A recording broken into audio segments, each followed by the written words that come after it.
بسم اللہ الرحمن الرحیم۔ حضرت علی رضی اللہ تعالیٰ عنہ اور جنگ خیبر کا واقعہ۔ اللہ تعالیٰ نے حضرت علی بن طالب رضی اللہ تعالیٰ عنہ کو بے شمار اوصاف و کمالات سے نوازا تھا۔ شجاعت و بہادری کے لحاظ سے حضرت علی رضی اللہ تعالیٰ عنہ کی شخصیت کا جائزہ لیا جائے تو ہم دیکھتے ہیں کہ میدان کارزار میں وہ ہمیشہ پیش نظر آتے رہے۔ رسول اللہ صلی اللہ علیہ وآلہ وسلم کی حیات طیبہ کے دوران جتنے بھی غزوات پیش آئے، ہر موقع پر حضرت علی رضی اللہ تعالیٰ عنہ شریک رہے، بلکہ پیش رہے اور جرأت و شجاعت کے بے مثال کارنامے دکھاتے رہے، سوائے غزوہ تبوک سن 9 ہجری میں، کیونکہ اس موقع پر آپ صلی اللہ علیہ وآلہ وسلم نے تبوک کی جانب روانگی کے وقت مدینہ میں حضرت علی رضی اللہ تعالیٰ عنہ کو اپنے اہل بیت کی حفاظت و خبرگیری کی ذمہ داری سونپی تھی۔ تب حضرت علی رضی اللہ تعالیٰ عنہ نے عرض کیا کہ اے اللہ کے رسول، کیا آپ مجھے عورتوں اور بچوں میں چھوڑے جا رہے ہیں؟ اس پر آپ صلی اللہ علیہ وآلہ وسلم نے جواب دیا، اے علی، کیا آپ کو یہ بات پسند نہیں کہ آپ کی میرے ساتھ وہی نسبت ہو جو ہارون علیہ السلام کی موسیٰ علیہ السلام کے ساتھ تھی؟ ہاں، البتہ یہ کہ میرے بعد کوئی نبی نہیں آئے گا۔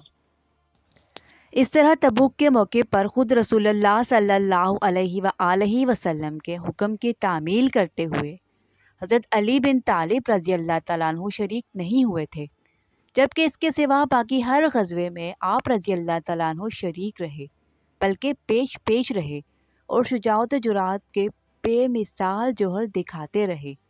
خصوصاً سن 7 ہجری میں غزوہ خیبر کے موقع پر حضرت علی رضی اللہ تعالیٰ عنہ کا کردار ہمیشہ ناقابل فراموش تصور کیا جاتا رہے گا۔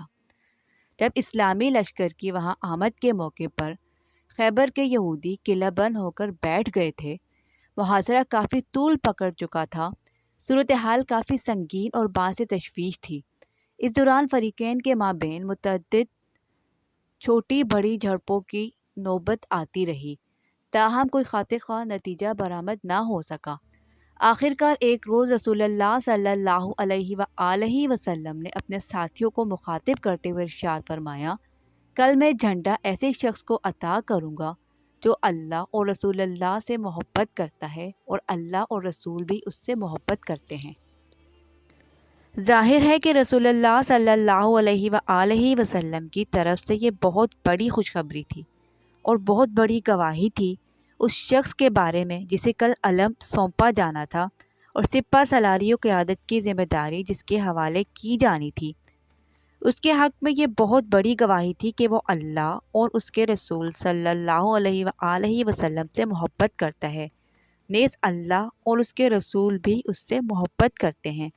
چنانچہ لشکر میں موجود بڑے بڑے صحابہ کرام رضوان اللہ علیہم اجمعین نے وہ رات اسی آرزو میں گزاری کہ کاش کل صبح رسول اللہ صلی اللہ علیہ وآلہ وسلم میرا نام پکاریں، اور جب صبح کا سورج طلوع ہوا تو رسول اللہ صلی اللہ علیہ وآلہ وسلم کی آواز گونجی، علی کہاں ہیں؟ تب حضرت علی رضی اللہ تعالیٰ عنہ حاضر ہوئے۔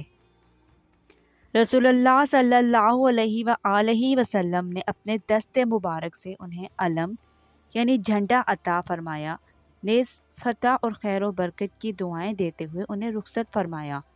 رسول اللہ صلی اللہ علیہ وآلہ وسلم کے حکم کی تعمیل میں حضرت علی بن طالب رضی اللہ تعالیٰ عنہ اسلامی لشکر کی قیادت کرتے ہوئے دشمن کی جانب پیش قدمی کرنے لگے۔ آمنا سامنا ہوا، کافی سنسنی خیز اور اعصاب شکن قسم کی جنگ لڑی گئی۔ اس موقع پر یہودی فوج کی قیادت مرہب نامی شخص کر رہا تھا، جس کا بڑا رعب اور دبدبہ تھا اور جس کی بہادری کے بڑے چرچے تھے، مزید یہ کہ وہ اس دور کا بڑا نامی گرامی پہلوان بھی تھا۔ چنانچہ اس نے انتہائی غرور و تکبر کے ساتھ حضرت علی رضی اللہ تعالیٰ عنہ کو للکارا۔ جواب میں حضرت علی رضی اللہ تعالیٰ عنہ نے اس پر ایسا بھرپور وار کیا کہ غرور و تکبر کا وہ پتلا پلک جھپکتے میں ہی زمیں بوس ہو گیا، اور پھر آخر تمام شہر خیبر مسلمانوں کے ہاتھوں فتح ہو گیا، اور یوں رسول اللہ صلی اللہ علیہ وآلہ وسلم اپنے لشکر سمیت کامیاب و کامران واپس مدینہ تشریف لائے۔